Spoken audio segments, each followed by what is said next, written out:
Hello everyone, welcome to mould classes. हम continue कर रहे हैं अपनी साइकोलॉजी की सीरीज़ को।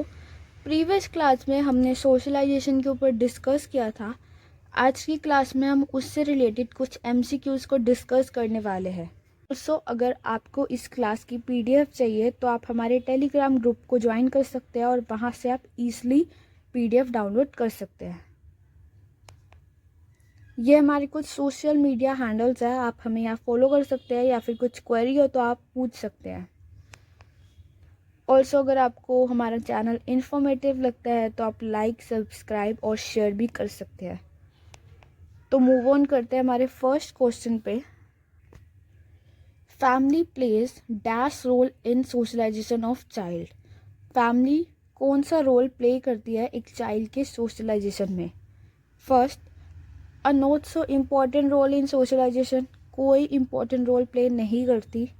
Next, an exciting role, means बहुत ही रोमांचक रोल प्ले करती है, या प्राइमरी रोल प्ले करती है, या फिर सेकेंडरी रोल प्ले करती है। तो हमारा आंसर क्या हो जाएगा? Primary role. नेक्स्ट पे मूव ऑन करते हैं।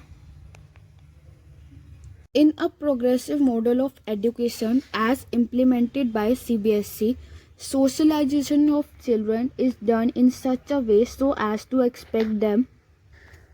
प्रोग्रेसिव मॉडल ऑफ एजुकेशन के हिसाब से एक चिल्ड्रन का सोशलाइजेशन कैसे होना चाहिए कि हम उससे क्या एक्सपेक्ट कर सके? Give up time consuming social habits and learn how to score good grades. क्या एक बच्चे को टाइम कंज्यूमिंग सोशल हैबिट दे देनी चाहिए ताकि वो लर्न कर पाए कि अच्छे ग्रेड्स कैसे लाते हैं? Next, be an active participant in group work and learn social skills. बच्चा एक ग्रुप का एक्टिव पार्टिसिपेंट हो और लर्न करे social skills. Next, prepare themselves to confirm to the rules and regulations of society without questioning. क्या एक बच्चे को रूल्स एंड रेगुलेशन सोसाइटी के एज इट इज़ एक्सेप्ट कर लेने चाहिए? भले ही वो बच्चे के लिए सही ना हो, बट बच्चे को एक्सेप्ट कर लेना चाहिए और कोई क्वेश्चन पुट अप नहीं करना चाहिए। तो ये आंसर नहीं हो सकता। Next, accept what they are offered by the school irrespective of their social background. तो यहाँ पे हमारा आंसर हो जाएगा option B an active participant in group work and learn social skills. यहाँ एक बच्चा एक ग्रुप का एक्टिव मेंबर है, खुद इंगेज होकर उस ग्रुप से सीख रहा है और सोशल स्किल्स को लर्न कर रहा है। तो यही हमारा बेस्ट ऑप्शन होगा। Next, in context of education socialization means, socialization का मतलब क्या होता है? ऑलवेज फॉलो सोशल नॉर्म्स, हमें हमेशा ही फॉलो करना चाहिए सोशल नॉर्म्स को, चाहे आपके लिए वो सही हो या ना हो। Next, creating one's own social norms, अपने ही सोशल नॉर्म्स को क्रिएट करना। रिस्पेक्टिंग एल्डर्स इन सोसाइटी, तो ये हो सकता है, पर फिर भी एक बार नेक्स्ट देख लेते हैं। Adapting and adjusting to social environment, तो यही हमारा आंसर है। देखो, adapting and adjusting means, adapt means कुछ मॉडिफाई करना।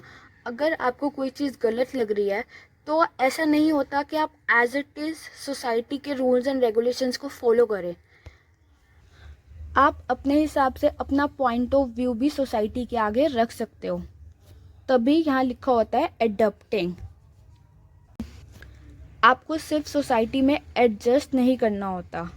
तो हमारा आंसर हो जाएगा adapting and adjusting to social environment.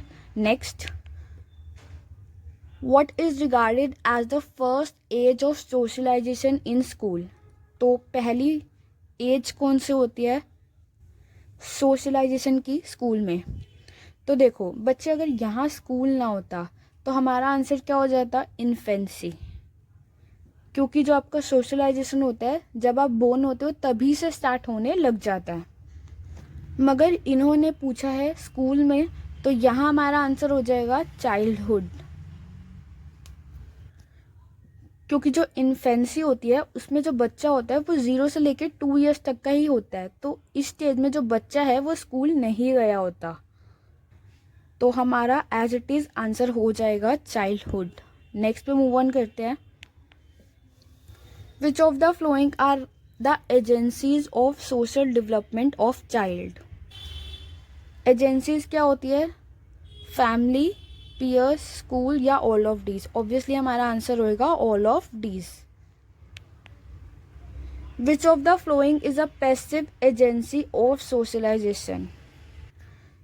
Passive agency means जहाँ बच्चा जो होता है वो इनडायरेक्टली इन्वॉल्व होता है. इन्वॉल्व तो होता है बट डायरेक्टली खुद इन्वॉल्व नहीं होता, वो अपने आसपास के इन्वॉल्वमेंट से सीख रहा होता है. तो यहाँ आंसर हो जाएगा हमारा public library. Family, health club और इको क्लब में यहाँ बच्चा डायरेक्टली इन्वॉल्व होता है. और जो पब्लिक लाइब्रेरी होती है यहाँ बच्चा खुद इन्वॉल्व नहीं होता बल्कि अपने आसपास के सराउंडिंग से सीखता है. Peer groups refers to people of रफली द सेम एज. तो ऐसा तो ज़रूरी नहीं कि जो पीयर ग्रुप होते हैं वो सेम एज के ही हो हमेशा. Next, friends, buddies and pals. तो यही हमारा आंसर हो जाएगा. फैमिली मेम्बर्स हमारे पीयर ग्रुप में नहीं आते. Which one of the following is the first source for the socialization of child? First source क्या होता है एक चाइल्ड का सोशलाइजेशन में?